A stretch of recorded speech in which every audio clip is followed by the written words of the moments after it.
পরম পবিত্র গৈরিক ধ্বজ, উপস্থিত স্বয়ংসেবক ভাই বন্ধুরা, আজ 15ই অগস্ট ভারতবর্ষের ৭৮তম স্বাধীনতা দিবস। স্বাধীনতা শব্দের অর্থ কী? দ্বিতীয়ত, স্বাধীনতা ভারতবর্ষ হারালোই কী করে? তৃতীয়ত, ভারতবর্ষ স্বাধীনতা পেলই বা কী করে?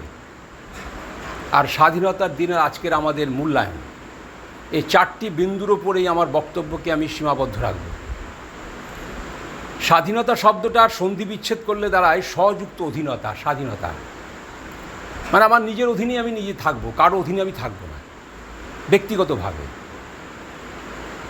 তো ধরুন আপনি মনে করছেন যে আমি রাস্তার মাঝখান দিয়ে যাবো, এটা আমার ইচ্ছা।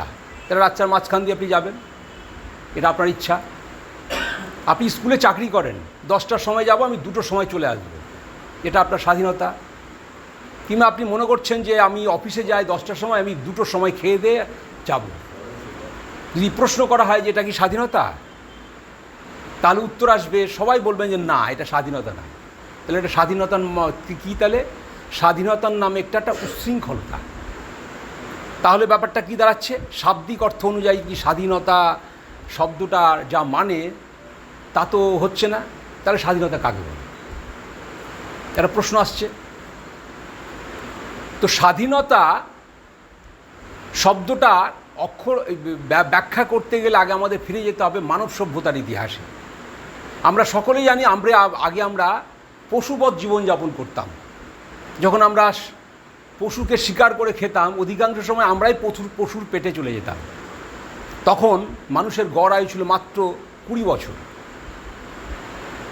তো এহেন মানুষের মধ্যে যে উন্নত মস্তিষ্ক ছিল, তার অভিজ্ঞতার নিরিখে এবং বিদ্যা বুদ্ধির দ্বারা ধীরে ধীরে মনন চিন্তন করতে করতে একটা সভ্যতার বিকাশ ঘটালো। এই করতে গিয়ে মানুষ দুটো জিনিস সৃষ্টি করলো। একটি হচ্ছে সমাজ সৃষ্টি করলো, আর একটি রাষ্ট্র তৈরি করলো। সমাজ মানে কি? আমাদের রীতিনীতি, কিভাবে আমরা থাকবো না থাকবো ইত্যাদি। তার মধ্যে লোকাচার, দেশাচার, ধর্ম, ঈশ্বর বিশ্বাস, পারিবারিক জীবন ইত্যাদি একটা নিয়মকানুনের মধ্যে ফেলে দিল। তারপরে মানুষ আগে রাষ্ট্র সৃষ্টি করলো। নগর রাষ্ট্র সৃষ্টি হয়েছিল গ্রিক দেশে, আমাদের দেশে ছোটো ছোটো রাষ্ট্র তৈরি হয়েছিল। তারপরে আস্তে আস্তে বড় রাষ্ট্র হলো। তো রাষ্ট্র মানে সরকার, অর্থাৎ নিয়মকানুন, আইন তৈরি করবে। তো আমাদের প্রত্যেকের মধ্যে কিন্তু দুটো সত্তা আছে। আমাদের মধ্যে পাশবিক সত্তাও আছে, আমাদের মধ্যে দৈবী সত্তাও আছে। আমাদের মধ্যে কুচিন্তাও আছে, সুচিন্তাও আছে। আমরা কোনো সময় ভালো কাজ করি, কোনো সময় খারাপ কাজও করি। যখন কোনো একটা খারাপ কাজ আমরা করি, পৃথিবীতে কোনো কাজ একা খারাপ করা যায় না, যায় কি? যেমন আমি একটা চুরি করব, তাহলে একটা লোকের বাড়িতে গিয়ে চুরি করতে হবে তো আমাকে। একটা মেয়ের সাথে আমি অশ্লীলতা করব, তা আমাকে একটা দরকার তো। ঘুষ নেবো, তার একটা লোক তো আমাকে ঘুষ দেবে তো। একা পৃথিবীতে কোনো দিন কোনো এক কাজ মানুষ অপরাধ করতে পারে না। কিন্তু প্রত্যেকটা মানুষের মধ্যে আমাদের কুপ্রবৃত্তি আছে। আমাদের একটু ফাঁকিবাজি করতে ইচ্ছা করে না, আজকে একটু আয়েশ করি। আচ্ছা, টাকা পয়সা তুললো, আচ্ছা একটু যদি ঘুষ পেয়ে যায় তো ভালোই তো, আমার একটু ওপরি ইনকাম হবে। আচ্ছা একটু ক্লাসে ফাঁকি দিই না, কী আছে?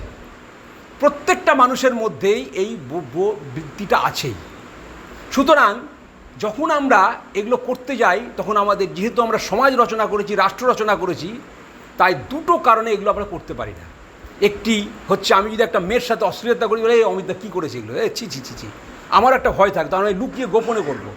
তো সামাজিক লজ্জা আমার আছে, সেই সামাজিক লজ্জা আমাকে বেঁধে দিয়েছে। আর আমি যদি ঘুষ খাই বা খুন করি কাউকে, তাহলে আমাকে রাষ্ট্রিক ভয় আছে, আমাকে শাস্তি দেবে। তাহলে দুটো কারণে আমরা খারাপ কাজ করতে পারি না। একটা হচ্ছে আমাদের সামাজিক লজ্জা, আর দ্বিতীয়টা হচ্ছে রাষ্ট্রিক ভয়। এই দুটো জিনিসই আমাদের যে অধীনতা, স্বাধীনতা, নিজের ইচ্ছায় আমরা থাকব, এটাকে আমরা কিছুটা সীমায়িত করেছি। এর মধ্য দিয়ে আমাদের থাকতে হয় সমাজে। স্বামী বিবেকানন্দ বলছেন যে জীবন কি? উনি বলছেন যে প্রতিকূলতার সাথে লড়াই করে বেঁচে থাকাটাই হচ্ছে জীবন। অর্থাৎ জীবন মানে ফুলশয্যা নয়, মানে আপনার রাস্তা একবারে সুন্দর বিছানো আছে, সবাই সব কিছু আপনি ঠিকঠাকভাবে পেয়ে যায় না। জীবনটা কি? কণ্টকাকীর্ণ মার্গ, কাঁটায় বেছানো পথ। তাই প্রত্যেকটা মুহূর্ত আপনাকে লড়াই করে, প্রতিকূলতার সাথে লড়াই করে, সংগ্রাম করে আপনাকে বেঁচে থাকতে হয়। আর একজন দার্শনিক আছেন, রুশো তার নাম, তিনি বলেছিলেন যে man was born free but everywhere he is in chain. মানে মানুষ মুক্ত হয়ে জন্মায়, কিন্তু সর্বত্র সে শৃঙ্খলাবদ্ধ হয়ে থাকে।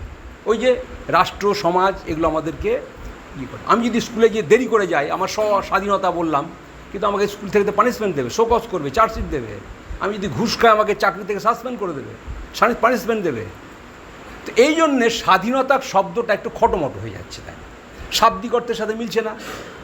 তাহলে আমরা সমস্ত জায়গায় স্বাধীনতার যে শাব্দিক অর্থ তাকে প্রয়োগ করতে পারি কি? পারি না। তার কারণও ব্যাখ্যা করলাম কেন পারি না।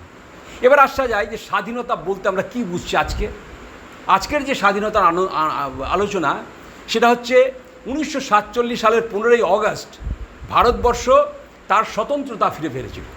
অর্থাৎ এখানে একটা রাজনৈতিক স্বাধীনতার কথা বলা হচ্ছে। অর্থাৎ ব্রিটিশরা আমাদের দেশকে দখল করে পরাধীন করে রেখেছিল, আমরা পরাধীন ভারতবাসী, আমরা তখন ওদের কাছ থেকে স্বাধীনতাটা পেয়ে গেল। সেই জন্য আমরা রাজনৈতিকভাবে এখন স্বাধীন। কিন্তু স্বাধীনতা কত রকমের হয়? এটা কি স্বাধীনতা? স্বাধীনতা রাজনৈতিক হয়, স্বাধীনতার অর্থনৈতিক হয়, স্বাধীনতা সামাজিক হয়, স্বাধীনতা ভাষিক হয়, স্বাধীনতা ধর্মীয় হয়, স্বাধীনতা অন্যান্য আরও কিছু হয়। সব কিছু নিয়েই স্বাধীনতা। ঠিক ব্রিটিশ আমলে আমরা রাজনৈতিকভাবে পরাধীন ছিলাম, কিন্তু অনেক মানুষ খেয়ে পড়ে ভালোভাবে জীবনযাপন করেছে, তারা অর্থনৈতিকভাবে পরাধীন ছিল না, স্বাধীন ছিল। আবার উল্টোটা যদি দেখি যে ভারতবর্ষ আজকে রাজনৈতিকভাবে আমরা স্বাধীন, কিন্তু আমাদের দেশের বহু মানুষ খেতে পায় না, তাহলে তারা কি স্বাধীন অর্থনৈতিকভাবে? নিশ্চয়ই নয়। ঠিক সেরকম কোনো একটা লোক জাতের কারণে তাকে আমি ঘৃণা করছি, তাহলে সে সামাজিক দিক দিয়ে স্বাধীন কি? নয়। আমি আমার ভাষা প্রয়োগ করতে পারছি না, মাতৃভাষা, আমাকে অন্য একটা ভাষা জোর করে শেখানো হচ্ছে, তার মধ্যে দিয়ে আমাকে ডাক্তারি পড়তে হবে, ইঞ্জিনিয়ারিং পড়তে হবে। আমার ভাষিক স্বাধীনতা আছে। আমি অনেক কোনো জায়গায় আমি আমার ধর্মীয় আচরণ পালন করতে পারছি, আমার ধর্মীয় স্বাধীনতা আছে? নেই। তাহলে দেশ স্বাধীন হলো ব্রিটিশদের কাছ থেকে, মানেই একটা মানুষ সম্পূর্ণ স্বাধীন হলো না। তাহলে স্বাধীনতার অর্থটাকে আমি এইভাবে যদি ব্যাখ্যা করি যে এমন একটা সমাজ ব্যবস্থা বা এমন একটা রাষ্ট্র ব্যবস্থা, যে ব্যবস্থার মধ্যে একটা মানুষ তার পূর্ণ বিকাশ হওয়ার সম্পূর্ণ সুযোগ পাবে, রাজনৈতিক, অর্থনৈতিক, সামাজিক, ধর্মীয়, ভাষিক সমস্ত স্বাধীনতা সে ভোগ করতে পারবে, তাকে বলা হয় স্বাধীনতা। এটা আমরা বলতে পারি। ঠিক এই স্বাধীনতা আমরা 1947 সালের 15ই অগস্ট পেলাম। তো এখন এই স্বাধীনতার ব্যাখ্যা আমি করলাম। এর পরের দ্বিতীয় যে আলোচনাটা, স্বাধীনতা হারালো কী করে ভারতবর্ষ? আমরা যখন বলছি আমরা স্বাধীনতা পেয়েছি, তাহলে আমাদের পরাধীনতা এসেছিল। পরাধীনতাটা কীভাবে এলো? ইতিহাসের পাতায় যেতে হবে, আমাদের ফিরে যেতে হবে। তো আমাদের দেশের সভ্যতার ইতিহাস সেটা প্রায় 5-6 হাজার বছর। এখন বর্তমানে যে ঐতিহাসিক গবেষণা এগিয়েছে, প্রচুর প্রত্নতাত্ত্বিক নিদর্শন আবিষ্কৃত হয়েছে, বৈজ্ঞানিক গবেষণার ফলে ভারতবর্ষের সভ্যতার ইতিহাস কিন্তু এখন 10,000 বছর হয়ে গেছে। আমরা জানি সিন্ধু সভ্যতাকে সবচেয়ে আমরা পুরনো বলতাম। সিন্ধু সভ্যতার আগে মেহেরগড়ের সভ্যতা, যেটা বালুচিস্তানে আবিষ্কার হয়েছে, ওটা পুরনো আরও। ওর থেকে আরও পুরনো হচ্ছে আর একটা জায়গায় বালুচিস্তানে, সেখানে। ওর থেকে আরও পুরনো হচ্ছে মধ্যপ্রদেশের ভীমভেটকা, যেখানে আমি গিয়েছিলাম, দেখে এলাম কিছুদিন আগে। তো এই সমস্ত সভ্যতা আবিষ্কারের ফলে 10,000 বছর হয়ে গেছে।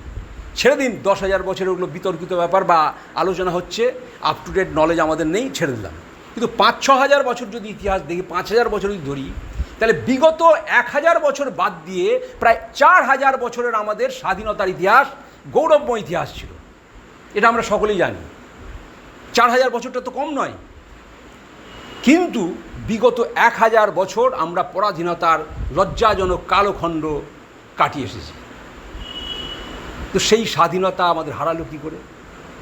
আমাদের দেশ সমস্ত দিক দিয়ে উন্নত ছিল। জ্ঞান, বিজ্ঞান, শিল্প, সাহিত্য, দর্শন, রাজনীতি, বৈদেশিক নীতি, মূল্যবোধ সব দিয়ে জগৎগুরুর আসনে আসীন ছিল ভারত মাতা। এটা আমরা ইতিহাসের পাতায় পড়েছি। তো আমাদের সেই গৌরবময় ইতিহাস, একটা শক্তিশালী জাতি কি করে পদানত হলো বিদেশিদের? কি করে আমরা হারিয়ে গেলাম? কি করে আমাদের এত গুণ থাকা সত্ত্বেও আমরা পরাধীন হলাম? সেই কারণ খুঁজতে গেলে আমাদের ইতিহাসের দিকে তাকাতে হবে। তাতে আমরা দেখব যে মোটামুটি ভারতবর্ষ খুব ভালোভাবেই চলছিল। চলতে চলতে ভারতবর্ষের বড় বড় রাজ্য ছিল। মোটামুটি গুপ্ত এবং মৌর্য যুগ পর্যন্ত আমাদের বিশাল সাম্রাজ্য ছিল এবং ভারতবর্ষ খুব উন্নত সভ্যতা, সংস্কৃতি, রাষ্ট্র তৈরি করেছিল। কিন্তু এই দুটো মৌর্য এবং গুপ্ত যুগের পরের আমাদের পতন শুরু হয়ে গেল। কিভাবে?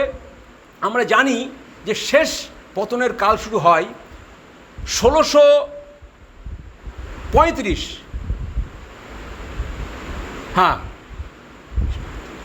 35, এই সময় আমাদের বাংলাতে একটা বড় রাজা ছিল, তার নাম শশাঙ্ক।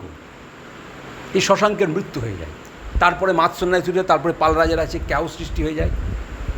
ঠিক তার 10 বছর পরে উত্তর ভারতের একজন বলিষ্ঠ রাজা ছিলেন, তার নাম হর্ষবর্ধন, তারও মৃত্যু হয়। হর্ষবর্ধন অপুত্রক ছিলেন। তো সেই হর্ষবর্ধনের রাজত্ব খুব শক্তিশালী ছিল, বাংলাতেও আমাদের শশাঙ্কের রাজত্ব শক্তিশালী ছিল। এই সময় অবধিও ভারতের পতন শুরু হয়নি। পতন শুরু হলো শশাঙ্কের মৃত্যু বাংলাতে, আর ওদিকে হর্ষবর্ধনের মৃত্যুর পর। তার ছেলে ছিল না, রাজা হলো না। আর কনৌজ যে শশাঙ্কের রাজধানী, সেটা খুব গুরুত্বপূর্ণ ছিল সব দিক দিয়ে, যোগাযোগ ব্যবস্থা, কৃষি ব্যবস্থা, উন্নত মানের সব কিছু ছিল, ফলে তাকে সেখানে খবর লোভ ছিল খুব। এই শশাঙ্কের মৃত্যুর পর, এই হর্ষবর্ধনের মৃত্যুর পর ভারতবর্ষের বুকে একটা ত্রিশক্তি সংগ্রাম হয়েছিল। সেটা কি? সেটা হচ্ছে ওই কনৌজকে দখল করার জন্য বাংলা থেকে পাল রাজারা, আর ওদিকে প্রতিহার গুর্জর মানে মালব এবং রাজপুতনা ওই অঞ্চলের লোকেরা, আর দক্ষিণে রাষ্ট্রকূট, এই 3 শক্তির মধ্যে একটা লড়াই হয়েছিল।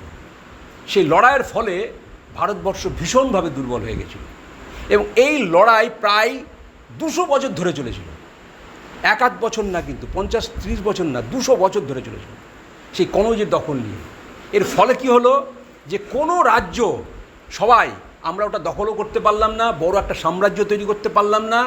মাঝে কি হলো, সব রাজ্যগুলো দুর্বল হয়ে গেল, অর্থনৈতিকভাবে বিধ্বস্ত হয়ে গেল, এত মানুষের লোকক্ষয় হলো, মানুষ গরিব হয়ে গেল, দেশগুলো, রাজাগুলো গরিব হয়ে গেল, ছোট ছোট রাজ্যে বিভক্ত হয়ে গেল। প্রকৃতির নিয়ম হচ্ছে যে দুর্বল যেখানে থাকবে তাকে আঘাত করবেই লোকে, এটা জগতের নিয়ম। আর আপনার 2 ভাইয়ের মধ্যে যদি লড়া হয়, সেখানে একজন তৃতীয় ব্যক্তি ঢুকে আপনার বাড়িতে গণ্ডগোল করবেই। কিন্তু আপনারা যদি 2 ভাই শক্তিশালী থাকে, কারো ক্ষমতা নেই আপনার বাড়িতে এসে নাক গলিয়াতে পারবে। এটা প্রকৃতির ধর্ম। ঠিক সেই রকম আমাদের সমাজে যখন দুর্বলতা এলো, আমরা দুর্বল হয়ে গেলাম, ঠিক সেই 200 বছর, প্রায় 607ম শতাব্দী 9ম শতাব্দী পর্যন্ত ভারতবর্ষের বুকে এই দুর্বলতার কারণে তখন আস্তে আস্তে আমাদের বৈদেশিক শক্তির আগমন ঘটতে শুরু করল। ঠিক 632 খ্রিস্টাব্দে হযরত মুহাম্মদের মৃত্যু ঘটল। আর এই শশাঙ্কের মৃত্যু আর হর্ষবর্ধনের মৃত্যুর প্রায় সমসাময়িক। ঠিক এই সময় এই আরব দেশে ঘটনা ঘটল। আর তারপরে ভারতবর্ষের বুকে 712 থেকে সেই সব সময় আক্রমণ করলে একজন আরব দেশ, মানে কোন আরব দেশ? আরব দেশ বলতে বর্তমানে যে ইরাক, বাগদাদ, সেখান থেকে এক আক্রমণকারী প্রথম ভারতবর্ষের বুকে এলো, তার নাম হচ্ছে মোহাম্মদ বিন কাসেম। সেই কাসেমের যে আক্রমণ, ভারতের আক্রমণ, সেখান থেকে 712 থেকে 1947, 1235 বছর আমাদের পরাধীনতার কালখণ্ড কেটে গেল। তারপরে যে আক্রমণ হলো, সেই আক্রমণ হওয়ার পর তারপরে আরও একটার পর একটা বিদেশিরা আসতে শুরু করলো। করতে করতে মোটামুটি ভারতবর্ষ মানুষ 200 বছর রাজারা কম বেশি আটকে রেখেছিল। তারা আসতো, আক্রমণ করতো, লুটপাট করে চলে যেত। তারপরে ঘড়ি এলো, মোহাম্মদ ঘড়ি এলো, ঘড়ি এসেও লুটপাট করে চলে গেল। তারপরে কে এলো? 10ম শতাব্দীতে এলো সুলতান মাহমুদ, যিনি 17 বার আক্রমণ করলেন সোমনাথ মন্দির। এই যে আক্রমণ, এই আক্রমণ আমরা ততক্ষণ পর্যন্ত রুখে দিতে পারলাম। তারপরে সিন্ধু প্রদেশের রাজা দাহির, সেই দাহিরের পরাজয় ঘটল। প্রথম হিন্দু রাজার পরাজয় ঘটল একজন মুসলিম শাসকের কাছে, এবং ধীরে ধীরে সিন্ধু বিজয় হয়ে গেল। এই সিন্ধু বিজয়ের মধ্য দিয়ে ভারতবর্ষের বুকে পরাধীনতার কালখণ্ড শুরু হলো। ইসলামিক শাসন কায়েম হতে শুরু করলো। সিন্ধু থেকে পাঞ্জাব, পাঞ্জাব থেকে দিল্লি হয়ে সমগ্র ভারতবর্ষ চলে এলো। তারপরে একটার পর একটা ইসলামিক শাসনের ঝড় ভারতবর্ষের বুকে বয়ে গেল। আমরা আর আমাদের রাজারা দুর্বল হওয়ার জন্য বিদেশি রাজাদের, আক্রমণকারীদের আমরা ঐক্যবদ্ধ হয়ে প্রতিরোধ করতে পারলাম না। কারণ বড় সাম্রাজ্য ছিল না, সব ছোটো ছোটো সাম্রাজ্য, যার ফলে এই সুযোগে তারা আমাদের দেশকে কবজা করে নিল। আরেকটি কারণে আমাদের দেশ দুর্বল হয়ে গেছিল, সেটা হচ্ছে যে অস্পৃশ্যতা জাতপাতের কারণে আমাদের সমাজের মধ্যে আমাদের উঁচু নিচু ভেদাভেদ সৃষ্টি হলো। এটাও একটা কারণ। এর জন্য আমাদের বিদেশিদের দিকে তাকিয়ে লাভ নাই, এটা দোষ আমাদের। ডাক্তারজি বলেছেন যে আমাদের দেশের জন্য যা কিছু ক্ষতিকারক তার জন্য সকলে আমরাই দায়ী, কোনো বিদেশির দিকে আঙুল তুলে কোনো লাভ নেই। কিন্তু ঘটনা, আমার ছেলে যদি খারাপ হয় আমি ওই পাশের বাড়ির বউটাকে গাল দেবো যে আপনার ছেলের জন্য আমার ছেলে খারাপ হয়েছে? আমি কেন আমার ছেলেকে ভালো করতে পারছি না? আমার ছেলে দুর্বল, আমি কি তাকে শক্তিশালী করব? ঠিক সেই রকম আমাদের দেশের যে পরাধীনতা এলো, পতন এলো, তার জন্য আমরাই দায়ী। এটা ডক্টর হেডগেওয়ারের সিদ্ধান্ত। সেই জন্য বলছেন যে আমরাই আমাদের নিজেদের যে দুর্বলতার কারণগুলোকে যদি ঠিক করতে না পারি, তাহলে দেশের স্বাধীনতা আমরা রক্ষা করতে পারবো না। আর আমাদের দেশের পতনের মূল কারণ হচ্ছে এটা। তাহলে দেখা যাচ্ছে দুটো শব্দ, একটা যে জাতপাতের জন্য সমাজের মধ্যে বিঘটন ঘটলো, সমাজ দুর্বল হয়ে পড়লো, আর একটি হচ্ছে বিপদের সময় ক্ষুদ্র ক্ষুদ্র রাজারা ঐক্যবদ্ধ না হতে পেরে ওই বৈদেশিক শক্তিকে আমরা আটকাতে পারলাম না। ফলে আমাদের দেশ ইসলামিক শাসনের অধীনে চলে গেল এবং আমরা পরাধীন হয়ে গেলাম। এইভাবে আমরা দেশের স্বাধীনতাকে হারালাম, গৌরবোজ্জ্বল ইতিহাসকে আমাদের পর্যুদস্ত করলাম। আমরা যখন ইতিহাসের পাতায় ইতিহাস পড়ি তখন আমাদের লজ্জা লাগে। বসরা বলে একটা বাজার আছে ইরাকে, সেখান থেকে ইলতুৎমিশকে কিনে আনা হয়েছিল। তিনি দাস ছিলেন। দাস বংশের আমরা পড়েছি, খলজি বংশ, দাস বংশ ইত্যাদি সব পড়েছি। তো দাস বংশ বলে একটা স্লেভারি, তারা রাজত্ব করে গেছে আমাদের উপরে। কাদের উপরে রাজত্ব করলো? যে জাতি মহাকাব্য লিখলো, যে জাতি কণাদের মতো বিজ্ঞানিক আবিষ্কার করলো, যে জাতি উন্নত মানের সভ্যতা আবিষ্কার করেছে, যে জাতি অঙ্কের শূন্য আবিষ্কার করেছে, সেই জাতিকে দমিয়ে রাখলো কে? একজন দাস ইলতুৎমিশ। এই লজ্জাজনক ইতিহাস আমাদের পড়তে হয়। তারপরে আমরা দেখলাম যে ইস্ট ইন্ডিয়া কোম্পানির একজন কেরানি, তার নাম ছিল রবার্ট ক্লাইভ। রবার্ট ক্লাইভের কেরানি ছিল। সেই কেরানি ভারতবর্ষকে দখল করে নিল। এই ধরনের লজ্জাজনক ইতিহাস আমাদের পড়তে হয়। তো আমাদের দুর্বলতার কারণে আমাদের দেশের পরাধীনতা হলো। ঠিক এইভাবে ভারতবর্ষ তার স্বাধীনতাকে হারালো। এরপরে কি হলো? এবার প্রশ্ন আসছে যে স্বাধীনতার আন্দোলন কবে শুরু হয়েছিল? প্রশ্ন আসতে পারে একটা। এই প্রশ্নের উত্তর সঠিকভাবে দেওয়া যাবে না। কোন দিন থেকে স্বাধীনতার আন্দোলন শুরু হয়েছিল এটা বলা যাবে না। আধুনিক কালের হয়তো বলা যেতে পারে কিছু, কিন্তু অতীতকাল থেকে বলা যেতে পারে না। কারণ যেদিন থেকে আমাদের পরাধীনতার কালখণ্ড শুরু হলো সেদিন থেকে আমাদের এখানে প্রতিরোধও হয়েছিল। একেবারে প্রতিরোধ হয়নি, সব মেনে নিয়েছিলাম তা কিন্তু নয়। সফলতা আসেনি, কিন্তু প্রতিরোধ সব সময় হয়েছিল। অতএব যখনই আমাদের আপুর আক্রমণী তখনই আমরা প্রতিরোধ করেছি, সেটাকে আমি স্বাধীনতা সংগ্রাম বলতে পারি। এইভাবে আমাদের দেশ আস্তে আস্তে বিদেশিদের হাতে চলে গেল, আমরা পরাধীন হয়ে গেলাম। তারপরে ওই ইসলামিক শাসনের যখন অবসান ঘটলো তখন আমরা মাঝে মাঝে দেখলাম যে কেউ কেউ প্রতিরোধ করে তুলল স্বাধীনতার জন্য, যেমন ছত্রপতি শিবাজী। ভেবেছিলাম বোধহয় এবার আমাদের দেশ স্বাধীন হয়ে যাবে। দুর্ভাগ্য, তার মৃত্যুর পর মারাঠাদের মধ্যে নিজেদের মধ্যে দলাদলি করে সেই রাজ্য কায়েম হলো না। আস্তে আস্তে সেখানে আবার বিদেশিরা চলে এলো, ব্রিটিশরা। সেই ব্রিটিশরা এসেও আমাদের দেশকে আবার পরাধীন করে দিল। অর্থাৎ একটা বিদেশি শাসনের হাত থেকে আর একটা বিদেশি শাসনের হাতে চলে গেল। আমরা আশাহত হয়ে গেলাম, আমরা স্বাধীনতা পেলাম না। এইভাবে আমাদের লজ্জাজনক ইতিহাস তৈরি হলো। এখন প্রশ্ন হচ্ছে এইভাবে স্বাধীনতা তো আমরা হারালাম। এবার প্রশ্ন হচ্ছে তাহলে স্বাধীনতা পেলাম কী করে আমরা?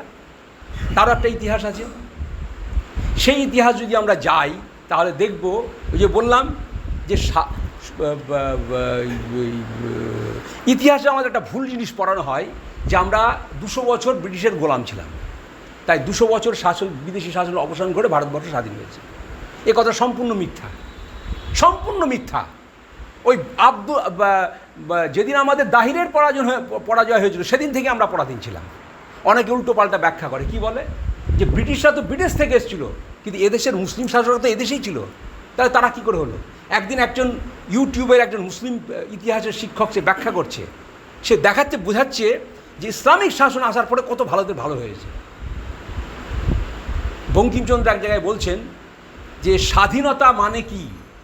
স্বাধীনতার স্বতন্ত্রতা দুটো আলাদা জিনিস। যেমন ধরুন আমি ভারতবর্ষের মধ্যে জন্মেছি, বিদেশি শাসনে আছি, কিন্তু আমার সব প্রত্যেকটা আছে। তাহলে আমার স্বতন্ত্রতার সবোধ আছে। আবার বিদেশি স্বদেশের মধ্যে যদি থাকি, আমরা স্বদেশি শাসন করছে, কিন্তু আমাদের এখানে আমরা সবোধ আমাদের নেই, তাহলে কি আমরা প্রকৃত স্বাধীন বলা যাবে না। সুতরাং বিদেশি শাসন থাকতে গিয়েও আমরা ভালো থাকতে পারি, আবার স্বদেশি শাসনও আমরা খারাপ থাকতে পারি। তাহলে স্বতন্ত্রতা, স্বাধীনতা, পরাধীনতা এই শব্দগুলো একটু খটোমটো হয়ে যাচ্ছে না? যাচ্ছে তো। তো সেই জন্যে স্বাধীনতা ব্যাপারটা যদি আমরা গভীরভাবে ভাবি, তাহলে স্বাধীনতা কী এবং স্বাধীনতা আন্দোলন কীভাবে শুরু হলো। তো অতীত কাল থেকে আমরা যদি দেখি যে আকবর, কেউ বলে যে আকবর তো আমাদের দেশের শাসন, অতএব আমরা পরাধীন তো ছিলাম না, কিন্তু আকবরের বিপরীতে লড়াই করেছিল কে? রানা প্রতাপ। আমি ক্লাস 5-এর বইয়ে পড়েছি, এখনও আমার মনে আছে। রানা প্রতাপকে স্বাধীনতার পূজারী বলা হয়। তো রানা প্রতাপ যদি স্বাধীনতার পূজারী হয়, তাহলে তার বিপরীতে যিনি আছেন তিনি নিশ্চয়ই পরাধীনতার প্রতীক। এগুলো ইতিহাসে পড়ানো হয়। অতএব আমরা পরাধীন তখনও ছিলাম। আর তারা যদি এদেশে একটা মেয়েকে বিয়ে করলো আর নাগরিকত্ব নিলে থাকতে হলো, সে হয়ে গেল নাকি? তারা এদেশে ছিল, কিন্তু আমাদের ভারতবর্ষের যে ঐতিহ্য সংস্কৃতি, তাকে তারা সম্মান করেছে কি? তাকে তারা গ্রহণ করেছে কি? কোনোদিন করেনি। সুতরাং তাদের দেশের নাগরিক হলো, তারা যদি দেশে শাসনও করে, দেশে যদি থাকে, দেশে জন্মায়, কিন্তু তাদের চিন্তাধারা, মানসিকতা সম্পূর্ণ ছিল আমাদের দেশ সংস্কৃতিকে ধ্বংস করার জন্য। অতএব তাদেরকে কখনোই আমরা স্বাধীন রাজা বা আমাদের দেশের রাজা বলে গণ্য করতে পারি না।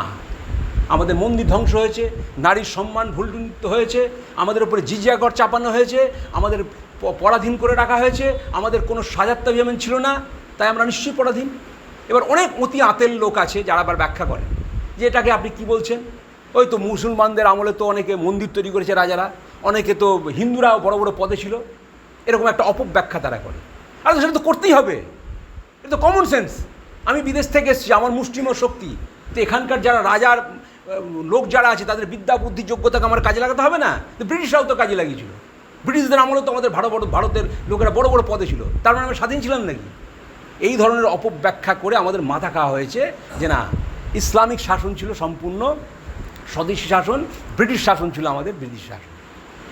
সেই লড়াই আমাদের চলতে থাকতে স্বাধীনতার আন্দোলনের। এবার প্রশ্ন হচ্ছে, আমরা পরাধীন হলাম, স্বাধীনতার চেতনা কিভাবে আসলো? আমাদের ভারতবর্ষের মধ্যেই পরাধীনতা থাকতে আমাদের মধ্যে একটা দাসত্বের মনোভাব চলে এলো। দাসত্বের মনোভাব কিভাবে? যেমন আত্মঘাতী বাঙালি বলে একটা বই পড়েছিলাম আমি। সেই বইয়ের মধ্যে বিনয়ভূষণ ঘোষণ তার মুখবন্ধে লিখছেন যে আমাদের দেশের মানুষের মধ্যে স্বাধীনতার সত্তা, চেতনা এটা হারিয়ে গেছিল। তো তারা ভাবছে দিল্লিতে ওই আমাদের দেশের সরকার, দেশের রাজা না বিদেশের রাজা, সে আমাদের ধর্মের না বিদেশের ধর্মের, তা নিয়ে তার কোনো মাথা ব্যথা নেই, একটা থাকলেই হলো রাজা, আমি নিজে ঠিকমতো থাকলেই হলো। এই ধরনের মানসিকতা হচ্ছে স্বাধীনতার বিপরীত চিন্তা। এই যে স্বাধীনতার সত্তা নষ্ট হয়ে গেছিল। স্বাধীনতার সত্তা কিভাবে নষ্ট হয়েছিল আরেকটি উদাহরণ দেওয়া যেতে পারে। আমরা জানি 1757 খ্রিস্টাব্দে পলাশির যুদ্ধ হয়েছিল। সেই পলাশির যুদ্ধে রবার্ট ক্লাইভ জয়ী হয়েছিলেন। সেই জয়ের পর তিনি রাস্তা দিয়ে যখন যাচ্ছিলেন, তখন ব্রিটিশ পার্লামেন্টারি বোর্ডের সামনে রবার্ট ক্লাইভ যে উক্তিটা করেছিলেন সেটা প্রণিধানযোগ্য। তিনি বলছেন, the spectators those who are present upon that occasion must have amounted to some 100,000s, and if they had inclination to have destroyed the Europeans, they might have done it with stones and sticks. অর্থাৎ সেদিন আমরা যখন যাচ্ছিলাম তখন রাস্তার দুধারে হাজার হাজার লোক ছিল। তারা যদি একটা করে ঢিল ছুটতো, লাঠি ছুটতো, তাহলে আমরা মরে যেতাম। কিন্তু ওই নেংটি পড়া উদল গায়ে অসহায় ভারতবাসী সেদিন বলছে, আহা কি সুন্দর দেখতে, গায়ের চামড়া কত সাদা ধবধবে, নীল চোখ, সোনালি রং, দিকে মুগ্ধ হয়ে গেল ভারতবাসী। হেমর দুর্ভাগা দেশের হতভাগ্য নিরীহ দরিদ্র অসহায় ভারতবাসী জানতো না যেই সেই পলাশির প্রান্তরের যুদ্ধ, যে যুদ্ধের মধ্য দিয়ে ভারতবর্ষের বুকে 1757 খ্রিস্টাব্দ থেকে শুরু করে 1947 সাল পর্যন্ত 190 বছরের সাম্রাজ্যবাদী শোষণবাদী ব্রিটিশ শক্তির ভিত্তি গড়াপত্তি করছে। এখান থেকে প্রমাণিত হয় যে আমাদের রাষ্ট্র চেতনা, স্বদেশ চেতনা, স্বাধীনতাভিমান, স্বাধীনতা, স্ববোধ, স্বতন্ত্রতা এগুলো কতটা লুপ্ত হয়ে গেছিল। একটি উদাহরণ দেওয়া যেতে পারে। একটি লোককে জেলের মধ্যে বন্দি করে রাখা হয়েছিল। তো এমন একটি ছোট্ট ঘর, অন্ধকার ঘর, সেখানেই তাকে খাওয়া দাওয়া হতো, শৌচকার্য ওখানেই করতো। আর এত ছোট ঘর ছিল যে মাথাটা যদি বালিশে রাখতো তো পাটা উঠে যেত, আর পাটা রাখলে মাথাটা উঠে যেত। ঠিক দীর্ঘকাল এরকম ঘরের মধ্যে থাকার ফলে বহুদিন পরে তাকে মুক্তি দেওয়া হয়। আর মুক্তির ফলে সে বাইরে থেকে বেরিয়ে রাস্তাঘাটে ঘুরছে, আলো, লোকজন, ঘর বাড়ি, এগুলো গাড়ি ঘোড়া দেখে ভ্যাবাচাকা খেয়ে গেছে। সে করলো কি, কিছুক্ষণ পরে আবার দৌড়াচ্ছিল ওই খুপড়ির মধ্যে ঢুকে। এর অর্থ হচ্ছে যে ওই ব্যক্তিটাকে এমনভাবে রাখা হয়েছিল যে তার স্বাধীন সত্তাটাই নষ্ট হয়ে গেছে, সেই জন্য সে বাইরে থাকতে যাচ্ছে না, ওখানেই যেতে চাচ্ছে। ঠিক আমাদের ভারতবাসীর এই 1000 বছরের পরাধীনতার থাকতে থাকতে আমাদের ওই রকম অবস্থা হয়েছিল। এটা গেল অতীত ঘটনা। তারপরে শুরু হলো আমাদের আধুনিক কালের ইতিহাস, কীভাবে আমরা স্বাধীনতা পেলাম। 1757 সালের 15 বছর পর 1772 খ্রিস্টাব্দে একজন হুগলি জেলার খানাকুল মহকুমায় রাধানগর গ্রামে জন্মগ্রহণ করলেন, নাম তার রাজা রামমোহন রায়, যাকে বলা হয় আধুনিক ভারতের পথিকৃৎ, আধুনিক মানুষ বলা হয়। এবং সম্ভবত 1806 হবে বোধ হয়, সে সময় আর একজন ব্যক্তি জন্মালেন। তার মা ছিল বাঙালি, বাবা ছিল পর্তুগিজ, নাম তার হেনরি লুই ভিভিয়ান ডিরোজিও। সেই ডিরোজিও অত্যন্ত মেধাবী এবং জ্ঞানী মানুষ ছিলেন। ভারতবর্ষের মানুষের যে আমাদের সমাজে যে অচলায়তন, তাকে ভাঙার চেষ্টা করেছিলেন। যদিও যারা ডিরোজিয়ান, যারা ফলোয়ার্স, তাদের যে কীর্তিকলাপ তাকে কখনোই সমর্থন করা যায় না, ফলে ডিরোজিও আন্দোলন মুভমেন্ট নষ্ট হয়ে যায়। আর আরেকজন ব্যক্তি ছিলেন একজন খ্রিশ্চান পাদ্রী, তারা ছিলেন আলেকজান্ডার ডাফ। তিনি যদিও ভালো কাজ করতেন কিন্তু খ্রিস্ট ধর্মে ধর্মান্তরিত করতেন। তাই তখন কলকাতায় এই ত্রিশক্তি ভারতবর্ষের যে সমাজ ব্যবস্থার যে অচলায়তন তাকে ভাঙার চেষ্টা করেছিলেন। এবং তারপরে শুরু হলো যে 19বিংশ শতাব্দী, ওই 1801 থেকে 1900 সাল পর্যন্ত, সেটা ছিল আমাদের বাংলার পক্ষে এক গৌরবময় অধ্যায়। সেটাকে বলা হয়, যুগটাকে বলা হয় রেনেসা বা নবজাগরণের যুগ, যেটা ইংল্যান্ডের ভিক্টোরিয়ান পিরিয়ডে ঘটেছিল। তো নবজাগরণ বা রেনেসার শব্দের অর্থ কী? কোনো একটা নির্দিষ্ট জায়গায়, একটা নির্দিষ্ট কালখণ্ডের মধ্যে যদি প্রচুর ভালো মানুষের উদয় হয়, জন্ম হয় এবং তার সমাজে যদি প্রভাব পড়ে, সেই ঘটনাটাকে আমরা রেনেসা বলি। তো আমরা দেখব যে একটার পর একটা ঘটনা 19বিংশ শতাব্দী হয়েছিল। দেখুন, ডিরোজি দিয়ে শুরু করলাম, তারপরে 1820-তে বিদ্যাসাগর এলেন, 1824-এ মাইকেল মধুসূদন দত্ত, 36-এ রামকৃষ্ণ, তার আশেপাশে শরৎচন্দ্র, বঙ্কিমচন্দ্র, 1861-তে প্রফুল্লচন্দ্র রায় এবং স্বামী রবীন্দ্রনাথ ঠাকুর, 1802 বছর পর 63-তে স্বামী বিবেকানন্দ, 1872-এ ঋষি অরবিন্দ, 1888-তে ঐতিহাসিক রমেশচন্দ্র মজুমদার, 1889 ক্ষুদিরাম প্রফুল্ল চাকি। এই কালখণ্ডের মধ্যেই সত্যেন বোস, জগদীশচন্দ্র বসু এরা জন্মেছিলেন, রানী রাসমণি জন্মেছিলেন, অসংখ্য বিপ্লবী জন্মেছিলেন, আরও অন্যান্য অনেক সাহিত্যিক, বৈজ্ঞানিক, দার্শনিক, বিপ্লবী, দেশনেতা সব জন্মেছিলেন। এর ফলে সারা ভারতবর্ষের বুকে একটা রেনেসা, নবজাগরণ যে হলো, তার ফল গোটা ভারতবর্ষ পেল। আর এর মধ্যে দুজনকে খুব গুরুত্বপূর্ণ ব্যক্তি, যাদের ভূমিকাকে অস্বীকার করা যায় না, যেটা আমাদের স্বাধীনতা আন্দোলনে দারুণভাবে কাজে লেগেছেন। একজন হচ্ছে স্বামী বিবেকানন্দ, আর একজন ঋষি বঙ্কিমচন্দ্র। স্বামী বিবেকানন্দকে যে আমি 1893 খ্রিস্টাব্দের 11 সেপ্টেম্বর ছুটে গেছিলেন চিকাগোতে, সে ঐতিহাসিক ভাষণ দিয়েছিলেন। সে ঐতিহাসিক ভাষণের পরে জগৎকে উনি বুঝিয়ে দিলেন যে তোমরা আমাদের সমালোচনা করো যে ইন্ডিয়া হচ্ছে অশিক্ষিতের দেশ, কুসংস্কারের দেশ, কলেরার দেশ, কিছু জানে না, বোকা, একবারে অলস। সেই লোকটি ভারতবর্ষ থেকে গিয়ে ওখানে প্রমাণ করলেন যে আমাদের মধ্যে এক উন্নত সংস্কৃতি আছে, যা বিশ্বকে আজও দেওয়ার মতো কিছু আছে। এবং সেখানে আমাদের ধর্মের এবং আমাদের যে সংস্কৃতির যে মহত্ব, সেটা ওখানে প্রতিষ্ঠা করলেন। তার ফলে আলোড়ন সৃষ্টি হলো গোটা ভারতবর্ষে, বিশ্বতে হলোই ভারতবর্ষ তার প্রভাব পেল। স্বামী বিবেকানন্দকে বলা হয় রাজার রাজা।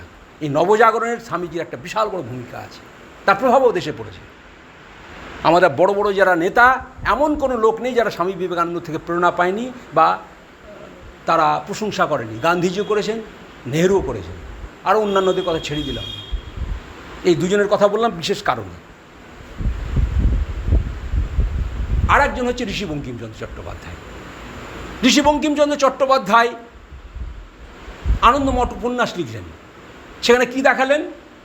মা কেমন ছিল, মা কেমন আছে, আর মা কেমন হতে হবে, এই তিনটে জিনিসকে নিয়ে সন্ন্যাস বিদ্রোহকে কেন্দ্র করে তিনি আনন্দমঠ লিখলেন। সে আনন্দমঠের প্রভাব সারা ভারতবর্ষে পড়েছিল। সে আনন্দমঠের যে মূল মন্ত্র বন্দে মাতরম, সে বন্দে মাতরম মন্ত্র উচ্চারণ করেছিল। আর করতে করতে সারা ভারতবর্ষের বিপ্লবীরা ফাঁসির কাঠে হাসতে হাসতে জীবন দান করেছিল, আমরা জানি। এবং এই বন্দে মাতরম উচ্চারণ করে ক্ষুদিরাম, প্রফুল্ল চাকি, বাঘাযতীন, বিনয়, বাদল, দীনেশ, সত্যেন, কানাই, মদনলাল ধিংরা, উধম সিং, রাজগুরু, সুখদেব, উজ্জ্বলা রক্ষিত রায়, বীণা দাশগুপ্ত, মাতঙ্গিনী হাজরা, প্রীতিলতা ওয়াদ্দেদার প্রভৃত বিপ্লবীর দল, তারা নিজের জীবন যৌবনের সব কিছুকে উজাড় করে দিয়েছিল ওই একটি মাত্র কারণে, সে বন্দে মাতরম মন্ত্র উচ্চারণ করে দিতে। তো সেইভাবে ভারতবর্ষের বুকে তখন জাতীয়তাবোধের উন্মেষ ঘটতে শুরু করল। অর্থাৎ ভারতবাসী ভাবতে শুরু করলো যে আমরা একটা স্বতন্ত্র জাতি, আমরা পরাধীন, আমাদেরকে স্বাধীন হতে হবে। এই যে চেতনা, একে বলা হয় গ্রোথ অফ ন্যাশনালিজম। সেই ন্যাশনালিজম বা জাতীয়তার উন্মেষ ঘটতে শুরু করলো ঊনবিংশ শতাব্দীতে। তার ফল ঘটল, প্রথম শুরু হলো বাংলা থেকে। আমরা জানি যে বাংলাতে বৈপ্লবিক আন্দোলন এমনভাবে জানা বেঁধেছিল যে ব্রিটিশদের রাজধানী তখন কলকাতা ছিল। তখন মেদিনীপুরে পেডি, বার্জ, ডগলাস তিনজন জেলা ম্যাজিস্ট্রেটকে পরপর খুন করে দিয়েছিল, তিনজনকে। তারা ভয়ভীত হয়ে গেছিল এবং বাংলার যে উদীয়মান চেতনা, জাতীয়তাবাদী চেতনা, যে বৈপ্লবিক আন্দোলন ব্রিটিশকে চিন্তিত করে তুলেছিল। তখন কুচক্রী ব্রিটিশ 1905 সালে বঙ্গভঙ্গ করে দিলেন, যে বাংলাকে ভাগ করো। পশ্চিমবঙ্গটাকে বিহার আর উড়িষ্যার সাথে রাখা হলো, আর পূর্ববঙ্গটাকে আসামের সাথে জড়িয়ে ফেলল, যার কোনো যুক্তি নেই। তখন লর্ড কার্জন দম্ভ ভরে বললেন, it is a settle fact, the Bengal fact is settle fact. রাষ্ট্রগুরু সুরেন্দ্রনাথ বন্দ্যোপাধ্যায় তা তীব্র তারস্বরে চিৎকার করে ঘোষণা করলেন, I will unsettle that settle fact. এবং তিনি খুব ভালো বক্তৃতা করতে পারতেন, ওজস্বিনী ভাষায় জ্বালাময় বক্তৃতা দিতেন। সারা বাংলা ঘুরে প্রচার করলেন যে বঙ্গভঙ্গকে রোধ করতেই হবে। রবীন্দ্রনাথ ঠাকুরও তার ভূমিকা আমরা সকলেই জানি। পরবর্তীকালে 1911 সালে বঙ্গভঙ্গ রদ হয়ে যায় এবং ব্রিটিশও তার তল্পিতল্পা গুটিয়ে রাজধানীকে কলকাতা থেকে দিল্লিতে নিয়ে চলে যায়। এইভাবে জাতীয়তাবোধের উন্মেষ ঘটতে শুরু করল। আর তার আগে যখন ভারতবর্ষের বুকে, সারা ভারতবর্ষে আমরা একটা জাতি, আমাদের স্বাধীনতা আনতে হবে, এই চিন্তা কিভাবে এলো? আমরা জানি 1757 সালে ব্রিটিশরা ক্ষমতা নিল, ইস্ট ইন্ডিয়া কোম্পানি। তারপরে 100 বছর ব্রিটিশরা শাসন করলো কোম্পানির মাধ্যমে। দিয়ে 1857 সাল টার্নিং পয়েন্ট ইন ইন্ডিয়ার হিস্ট্রি। 100 বছরের মাথায় আরেকটি ঘটনা ঘটল। সেটা হচ্ছে কি, সিপাহী বিদ্রোহ হয়েছিল, তাই তো? কেউ কেউ বলে এটা সিপাহী বিদ্রোহ, কেউ কেউ বলে না এটা একটা জাতীয় স্বাধীনতার আন্দোলন। বীর সাভারকার বললেন, it is the first war of independence against the British government. Karl মার্কসও বলেছেন তাই।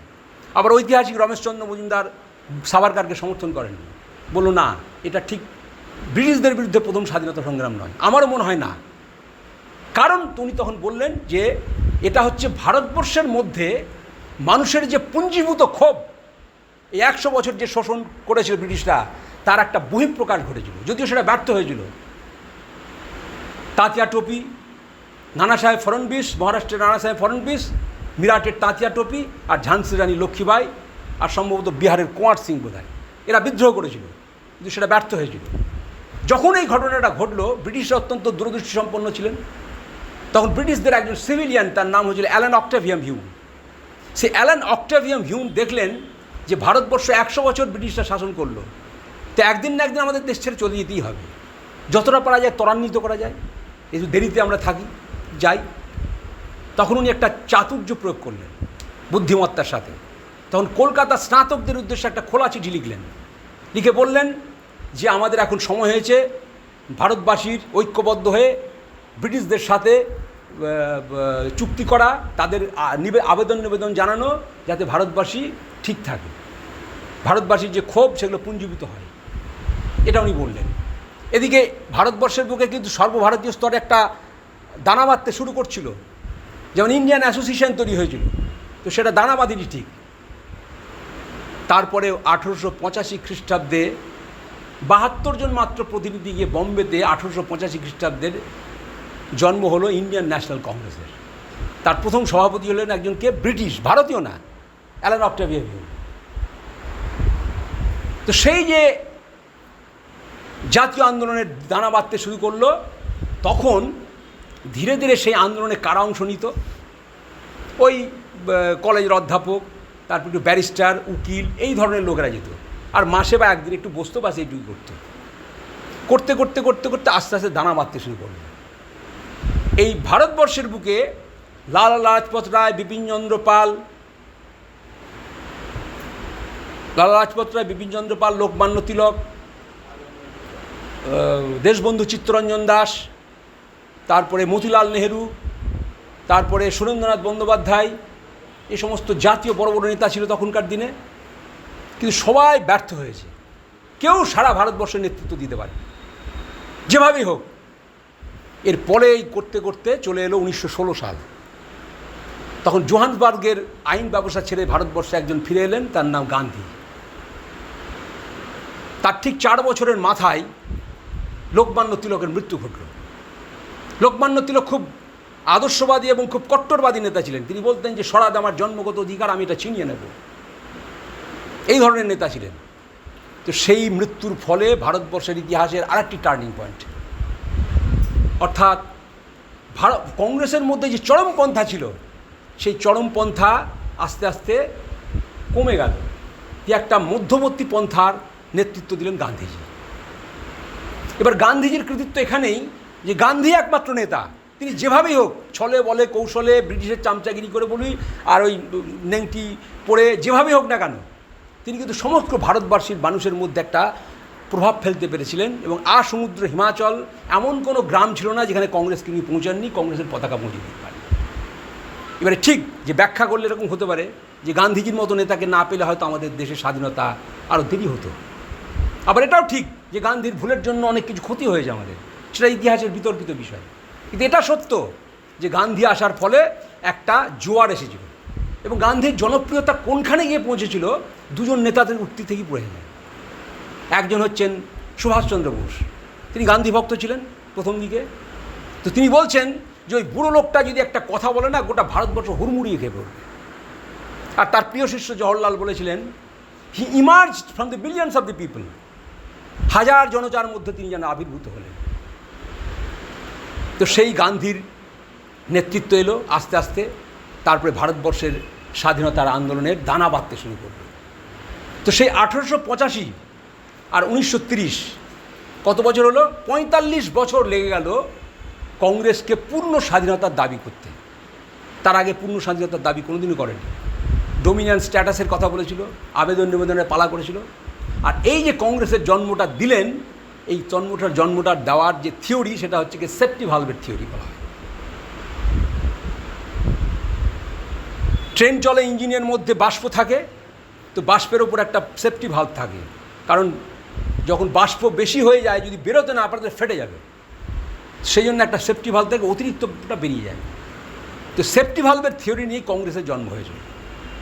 অর্থাৎ ভারতবর্ষের মানুষের মধ্যে যে পুঞ্জীভূত ক্ষোভ, তাকে একটু একটু করে বের করে দাও, তাহলে ক্ষোভ বিস্ফোরিত হবে না, বিপ্লবের আকার ধারণ করবে না, ব্রিটিশ রাজত্ব এখানে থাকবে। এই চক্করে পা দিলেন আমাদের দেশের নেতারা। আর তার প্রথম সভাপতি যিনি করলেন, সুরেন ব্যানার্জিকে করলেন না, তিনি খুব জাতীয়তাবাদী এবং উগ্র টাইপের লোক ছিলেন। কাকে বাছলেন? একটা নরমপন্থী লোককে, এবং খ্রিস্টান তিনি, তার নাম হচ্ছে উমেশচন্দ্র বন্দ্যোপাধ্যায়। এইভাবে কংগ্রেসের আন্দোলন শুরু হলো। তারপরে যাই হোক, আস্তে আস্তে সারা ভারতবর্ষে দানা বাঁধতে শুরু করলো। দানা বাঁধতে বাঁধতে কংগ্রেসের নেতৃত্বে সারা ভারতবর্ষকে ব্রিটিশের বিরুদ্ধে নানা রকম আন্দোলন। এদিকে কংগ্রেসের একটা ধারা, আরেকটি ধারা ছিল সুভাষচন্দ্র বোসের ধারা। সুভাষচন্দ্র বিশ্বাস করতেন যে গান্ধীর পন্থা নিয়ে দেশ স্বাধীন হবে না। যদি দেশকে স্বাধীন করতে হয়, তাহলে সৈন্যবাহিনী তৈরি করে ব্রিটিশের বিরুদ্ধে লড়াই করতে হবে, এবং সেই জন্য তিনি ভারত থেকে পালিয়ে গেলেন।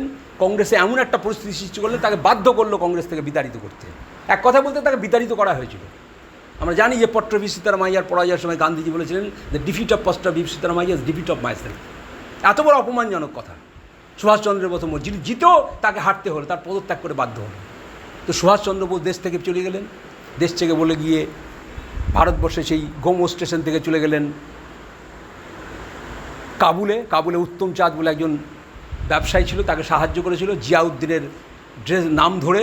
তিনি ওখান থেকে কাবুলে থেকে বেরিয়ে গিয়ে রাশিয়া হয়ে হিটলারের সাথে দেখা করতে গেলেন। হিটলার সেখানে পাত্তা দিলেন না। তারপরে সেখান থেকে বর্তমানেরত ফিরে চলে গেলেন কোথায়? তোজোর কাছে, জার্মানিতে, জাপানে।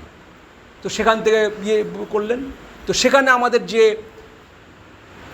কী নাম, সুভাষচন্দ্রের ওই দলটার নাম কী ছিল জানো? আজাদ হিন্দ ফৌজ।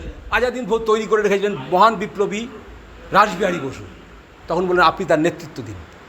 সুভাষচন্দ্র তার নেতৃত্ব দিয়ে আস্তে আস্তে ভারতের ভিতরে ঢুকলেন। ঢুকে ময়রাং বলে মণিপুর ওখানে এসে ভারতের পতাকা তুললেন, কিন্তু ব্যর্থ হলেন। হবেই, স্বাভাবিক, সম্ভব না। ওইখানকার ভারতীয়দেরকে নিয়ে তিনি, সে লোমহর্ষক কাহিনী, সেগুলো যদি বইয়ে পড়েন মানে চোখের জল চলে আসবে। সুভাষচন্দ্র বোস দেশের জন্য কী না করেছেন। তিনি ব্যর্থ হলেন। আরেকটি ধারা ছিল বৈপ্লবিক আন্দোলনের ধারা। সেই বৈপ্লবিক আন্দোলনের ধারা তিনটে জায়গায় দেখা গিয়েছিল, সারা ভারতবর্ষে দেখা যায়। একটি বাংলা, একটি পাঞ্জাব, আর একটি মহারাষ্ট্র। এখানে আমরা দেখেছি কত বিপ্লবীর জন্ম হয়েছিল। মহারাষ্ট্রে দেখেছি কত বিপ্লবীর জন্ম হয়েছে। পাঞ্জাবও দেখেছি কত বিপ্লবীর জন্ম হয়েছে। আন্দামানে যদি যান দেখবেন সব এই বাঙালিদের 80% বাঙালির নাম আছে, পাঞ্জাবি আর মহারাষ্ট্রের লোকেদের নাম আছে। তো এই বৈপ্লবিক আন্দোলনের ধারা তারাও চেয়েছিল যে বিপ্লব করে ওদেরকে তাড়াতে হবে দেশ থেকে। এই একটা ধারা। তিনটে ধারা হলো। আরেকটি ধারা হচ্ছে সাম্প্রদায়িকতার ধারা। 1905 সালে যখন বঙ্গভঙ্গ হলো, তারপরে ঢাকার নবাব সালিমুল্লাহকে উত্ত্যক্ত করে বুঝিয়ে ব্রিটিশরাই এখানে একটা ইসলামিক মুসলিম রাজনীতি শুরু করলেন। অর্থাৎ ইসলামিক দল তৈরি হলো মুসলিম লীগ। ঠিক তার প্রতিক্রিয়াতেই শুরু হলো। তারপরে প্রথমে কিন্তু হিন্দু মহাসভার জন্ম হয়নি, তারপরে হিন্দু মহাসভার জন্ম হলো। তো ভারতবর্ষের বুকে যে হিন্দুদের প্রতি অত্যাচার, সে অত্যাচারে কংগ্রেস সেরকমভাবে মাথা ঘামাতো না। ফলে হিন্দুদের মধ্যে স্বাভাবিকভাবে প্রতিক্রিয়া হবে। তখন বিনায়ক দামোদর সাভারকর, আমাদের শ্যামাপ্রসাদ মুখার্জি, এরা হিন্দুত্বের রাজনীতি শুরু করলো। ওদিকে মুসলিম রাজনীতি, এদিকে হিন্দুত্বের রাজনীতি। এইভাবে ভারতবর্ষের বুকে স্বাধীনতা আন্দোলন বিভিন্নভাবে লোকে করতে শুরু করলো।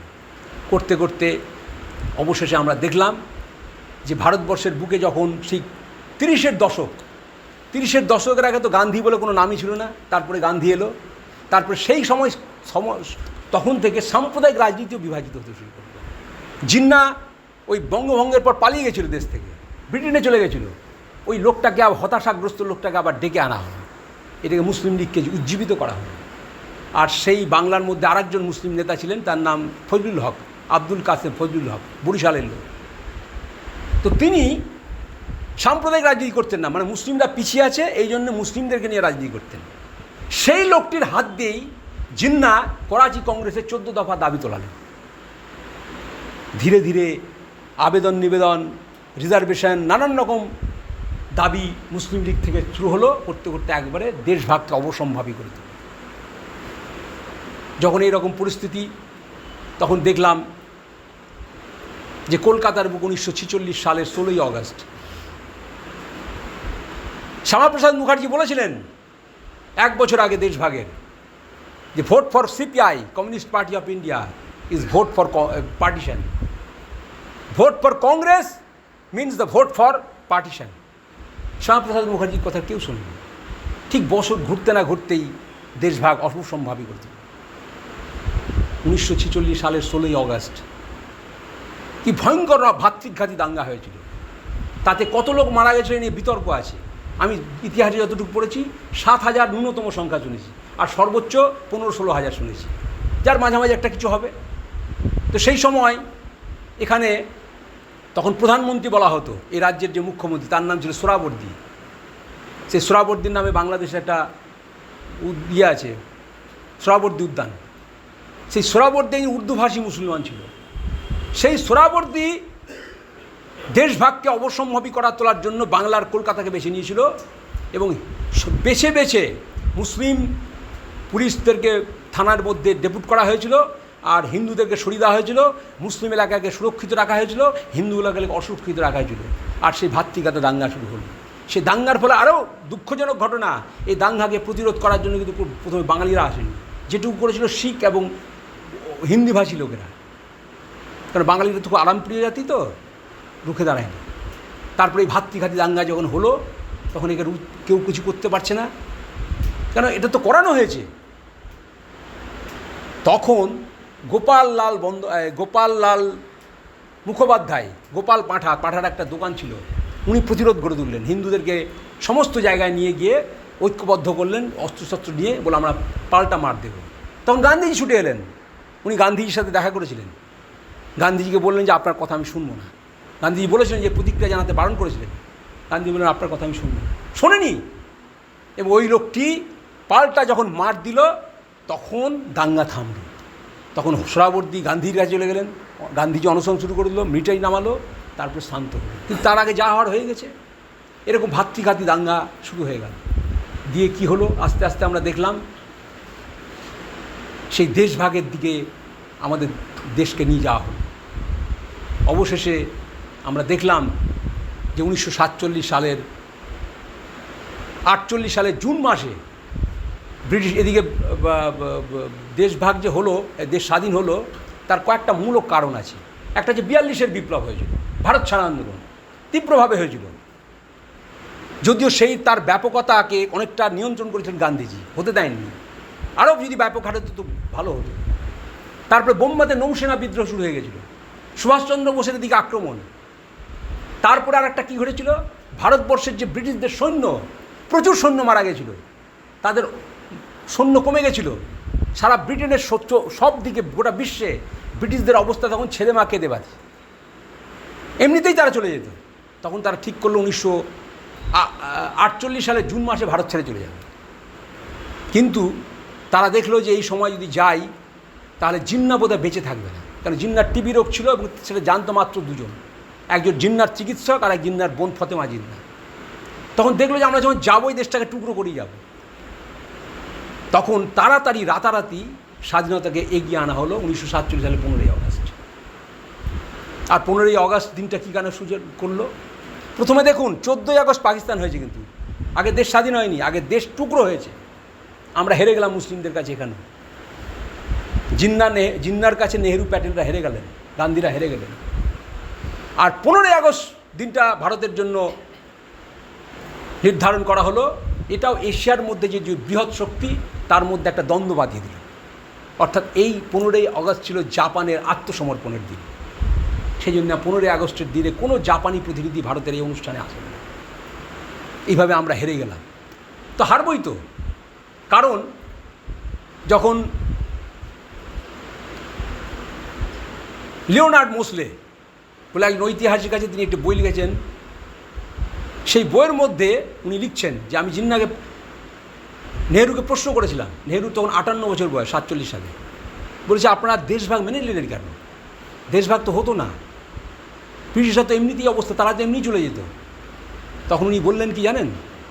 বললেন যে আজ তো আমাদের বয়স হয়ে গেছে, তো আর আমরা জেলে টেলে যেতে পারি, চাওয়ার আমাদের মানসিকতা ছিল। দুর্ভাগ্য আমাদের, মানে দেশটাকে ভাগ করার সুযোগ করে দিল। মানে প্রধানমন্ত্রী হওয়ার জন্য তার কী আকুপাকু, কী আনচান করছে মন, যে যেভাবে হোক একটা পেলেই হলো। তার জন্য আমাদের দেশ ভাগ হয়ে গেল, জওহরলাল নেহরু প্রতিষ্ঠা। আমাদের দেশের সবচেয়ে বড় দুর্ভাগ্য হচ্ছে নেহরু প্রাইম মিনিস্টার হওয়া। 17টা রাজ্য ছিল, 17টা না 16টা বোধহয়, যাই হোক। তো তার মধ্যে সব রাজ্যের প্রতিনিধিরা সর্দার বল্লভভাই প্যাটেলকে প্রধানমন্ত্রী চেয়েছিল, আর একজনকে আচার্য জানকী বল্লভ কৃপালনীকে ভোট দিল, একজন আর অন্য কাউকে দিয়েছিল বোধহয়। নেহরু একটাও ভোট পায়নি। অথচ সেই নেহরুকেই গান্ধীজি প্রধানমন্ত্রী হিসেবে ঠিক করলেন। কতখানি অগণতান্ত্রিক ছিলেন। এই জন্য নেহরু সম্পর্কে বলতে গিয়ে বলা হয় যে নাজিদের যেমন কী যেন নাম, হিটলার, মুসলিন যেমন ফ্যাসিস্টদের যেমন মুসলিন, তেমন কংগ্রেসের গান্ধী। এতখানি তিনি ডিক্টেটর ছিলেন। তিনি যা ভাবতেন সেটাই সব কংগ্রেসের নীতি, কোনো গণতান্ত্রিক চিন্তাধারা তার মধ্যে ছিল না। অবশেষে 1947 সালের 15ই আগস্ট ভারতবর্ষ স্বাধীনতা পেলাম, আমরা স্বাধীনতা পেলাম, স্বাদের স্বাধীনতা। আমি বলি it is not independence, it is not freedom, just it is a mere of power of transfer from Clement Attlee to Jawaharlal Nehru. এটা ক্ষমতার হস্তান্তর ছাড়া কিছু না। স্বাধীনতা পেলাম, স্বাদের স্বাধীনতা, কিন্তু পেলাম রক্তাক্তের এক ভয়াবহ পিচ্ছিল পথে, ভাতৃঘাতী দাঙ্গার মধ্য দিয়ে, আর্তনাদের মধ্য দিয়ে, কান্নার মধ্য দিয়ে ভারতবর্ষ স্বাধীনতা পেল। আপনারা ভাবুন তো একদিন, যে করাচির রাজপথে, লাহোরের রাজপথে যে লোকগুলো ভারত মাতা কি জয় বলেছিল, বন্দে মাতরম জয় বলল, আর 14ই আগস্টের দিন তাদেরকে আল্লাহ আকবর বলতে হবে, পাকিস্তান জিন্দাবাদ বলতে হবে, ভারত মাতা জিন্দাবাদ বলা যাবে না? সেই করাচি তার দিল্লি তার কাছে বিদেশ হয়ে গেল। নেহেরু, গান্ধী, প্যাটেলরা তার জাতীয় নেতা ছিল, সেই জাতীয় নেতা তারা থাকলো না। আমাদের জিন্না, লিয়াকত আলী এরা আমাদের জাতীয় নেতা হয়ে গেল। ঠিক একই আমাদের বাংলাতে ঘটেছিল। ঢাকা, চট্টগ্রাম, ময়মনসিংহ, বগুড়া, খুলনা প্রভৃতি শহরে যারা বন্দে মাতরম ধ্বনি দিয়েছিল, দেশকে স্বাধীন করতে চেয়েছিল, 14ই আগস্টের দিন তারা পাকিস্তানি হয়ে গেল। তারা আর ভারত মাতার জয়ধ্বনি দিতে পারবে না। ঢাকেশ্বরী মন্দিরের লোকেরা কলকাতার কালীঘাটে আসবে বিদেশের পাসপোর্ট নিয়ে। তাদের কাছে কলকাতা তাদের প্রাণের কেন্দ্র ছিল, রাজধানী, সেটা রাজধানী থাকলো না। কি যন্ত্রণা, ব্যথা সেদিন পেয়েছিল লোকগুলো, একবার আমরা কল্পনা করে দেখি। যদি আমরা সেই সময় থাকতাম তাহলে আমাদের কি বেদনা হতো, দুঃখ হতো, একটু কল্পনা করুন তো মনের মধ্যে। তো সেই সময় এইভাবে আমাদের দেশ বিভাজন হলো, আমরা স্বাধীনতা পেলাম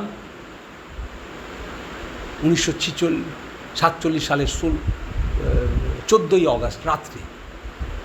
নেহরু বলছেন, when world is sleeping, India is rising, we have met the tryst with destiny. যখন সারা বিশ্ব ঘুমিয়ে আছে, ভারত জেগে উঠছে, আমরা অভিসার করছি। we have met the tryst with destiny, ভাগ্যের সাথে অভিসার।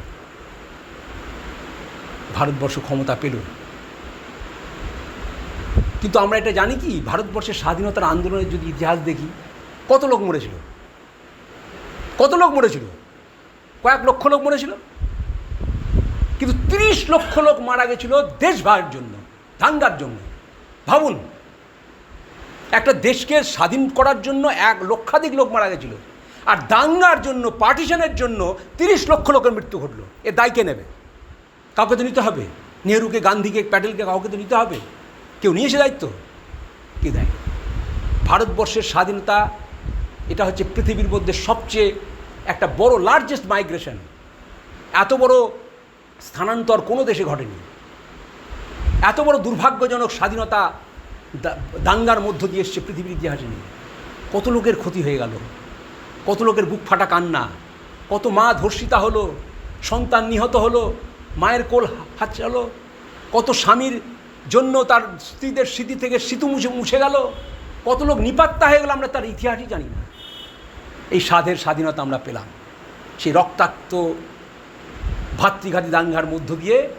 নেহরু সেদিন দিল্লির লালকেল্লার প্রাসাদে প্রধানমন্ত্রী হিসেবে শপথ দিলেন। এই হচ্ছে আমাদের ভারতবর্ষের স্বাধীনতা। সুতরাং স্বাধীনতা আমরা এইভাবে পেলাম। এবার শেষ আলোচনায় আসি যে স্বাধীনতার মূল্যায়ন। আজকে আমাদের জানি যে আমাদের এই স্বাধীনতা 15ই আগস্ট হয়েছে। এই 15ই আগস্টের দিন জন্ম হয়েছিল কবি সুকান্তের। তিনি নিপীড়িত নিষ্পেষিত মানুষকে দিয়ে লিখেছেন কবিতা। আজকেও আমাদের ভারতবর্ষের এই দিনে তার কথাকে যদি স্মরণ করি, তাহলে বহু মানুষ আছে যারা খেতে পায় না, পড়তে পায় না। আজকের এই দিনে ঋষি অরবিন্দর জন্ম হয়েছিল। ঋষি অরবিন্দের কাছে যখন যাওয়া হয়েছে তখন ওনাকে জিজ্ঞেস করেছিলেন যে আপনার তো আজকে জন্মদিন, আজকে ভারতবর্ষ পরাধীন হলো, তা আপনি কিছু বার্তা দিন। তখন ঋষি অরবিন্দ বলছেন, ঋষি অরবিন্দ একমাত্র ব্যক্তি যিনি অখণ্ড ভারতের মানচিত্র সামনে রেখে ধ্যান করতেন। যদি আপনার পণ্ডিতজিতে দেন, দেখবেন সঙ্গ ছাড়া অখণ্ড ভারতের ম্যাপ একমাত্র ওখানেই থাকে, আর কোথাও থাকে। সেই অখণ্ড ভারতের যিনি সাধক ছিলেন, তারই জন্মদিনে কি দুর্ভাগ্য, দেশ টুকরো হয়ে গেল, তার আরাধ্য দেবী ভারত মাতা টুকরো হয়ে গেল। তিনি বলছেন যে বিভাজন কৃত্রিম, এটা থাকবে না, এই বিভাজন একদিন যাবে, দিস ডিভিশন মাস্ট গো। তো ইতিহাস আমরা পড়ি এই কারণেই যে ইতিহাসের মধ্যে না ইঙ্গিত থাকে। ইতিহাস মানে ইতিহাস, ইতি মানে যা হয়েছে, আর ইতি মানে ইহা, আর হা মানে যা ঘটেছে, আর আস মানে নিশ্চিত, অর্থাৎ যেটা নিশ্চিতভাবে ঘটেছে সেটাই হচ্ছে ইতিহাস। ইতিহাসের যে শাব্দিক ব্যাখ্যা, অর্থাৎ কোনো গপ্প কথা নয়, যা ঘটেছে সেটাই ইতিহাস। তো সেই ইতিহাস মধ্যে একটা ইঙ্গিত থাকে, সে ইঙ্গিত অনুধাবনে যদি কোনো জাতি ব্যর্থ হয় তাহলে সেই জাতির জীবনে পরাধীনতা এবং পতন ডেকে আসে। অতএব ইতিহাস পাঠের গুরুত্ব কতখানি বুঝে নিই। তো অতীতে যে সমস্ত ভুলভ্রান্তিগুলো হয়েছে সেখান থেকে যদি আমরা শিক্ষা নিয়ে যে ভবিষ্যৎ ভারতকে যদি গড়তে না পারি তাহলে আবার আমাদের দেশ পরাধীন হবে। তাই ঋষি অরবিন্দের কথা স্মরণ রেখে যাতে আমাদের দেশের মধ্যে যে বিভেদকামী শক্তি, দেশকে টুকরো করার যে শক্তি জাগ্রত, তাদেরকে আমাদের পরাস্ত করতে হবে। আর পরাস্ত করলেই হবে না, দেশের মানুষকে অর্থনৈতিকভাবে শক্তিশালী করে ওই অরবিন্দ সুকান্তের কথাও মনে রেখে প্রত্যেকটা মানুষ যাতে আজকে খেয়ে পড়ে বেঁচে থাকতে পারে তার জন্য আমাদের সচেষ্ট হতে হবে। আমরা স্বাধীনতার দিনে যদি আমরা ব্যালেন্স শিট করি, ডেবিট ক্রেডিট করি, অ্যাসেট লায়াবিলিটি মেলাই, তাহলে দেখতে পাবো যে ভারতবর্ষ স্বাধীনতা এত বছর পেরিয়ে যাওয়ার পর অনেক কিছুতে উন্নতি করেছে আমরা। তার জন্য আমাদের সাধুবাদ পাওয়া উচিত। আবার এটাও ঠিক যে এখনও আমাদের অনেক অপূর্ণতা আছে। সুতরাং আমাদের এই স্বাধীনতা দিবসে এই আমাদের সকলের সংকল্প হোক যে আমরা আমাদের দেশকে আর টুকরো হতে দেব না, আমরা আমাদের দেশকে অখণ্ড শক্তিশালী রাখব। তার জন্য যা যা করা দরকার তাই আমরা করব। এই হোক 15ই আগস্টের আজকের বার্তা।